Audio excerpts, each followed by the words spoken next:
मरहबा collection mall, readymade कपड़ों का भरपूर खजाना, jeans pant, T shirt, cargo pant, night pant, बच्चे और बच्चियों के लिए अच्छे खूबसूरत और उम्दा ड्रेस। पता याद रखें, जमुर हाई स्कूल मेन रोड, जैतून हजीन मस्जिद के पास। फायरिंग मामले में आरोपी को कोर्ट में पेश किए थे। अभी उनको करीब 2:30-3 बजे लाए थे और कोर्ट के सामने बहस हुई। सरकारी वकील ने बहस की, मैडम ने, मैंने भी काफ़ी बहस की।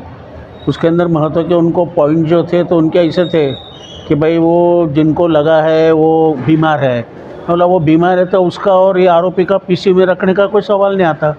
उनको बोलना था कि रजिस्ट्रेशन नंबर हमको होना है क्या गाड़ी का, तो बोलो आरटीओ के पास जाओ, वहाँ से लेके आ जाओ। इसके लिए आरोपी को रखने की कोई ज़रूरत नहीं ना। और फिर आरोपी जो है तो उनका एफआईआर में नाम नहीं है, पहली खबर में, फिर सीसीटीवी में उनको फुटेज में उनको दिखाई नहीं दे रहे, समझे। तो ऐसे बुनियाद पे उनको अंदर पीसी देने की कोई ज़रूरत नहीं है, ऐसा हमने सब साहब को बोले, समझे। अभी 1 तारीख तक दी, 4 दिन की टोटल। तो अभी ये जिनको हाजिर किया आरोपी, हाँ, तो उनका नाम नहीं है क्या एफआईआर में? एफआईआर में उनका नाम नहीं है। उनका नाम नहीं है।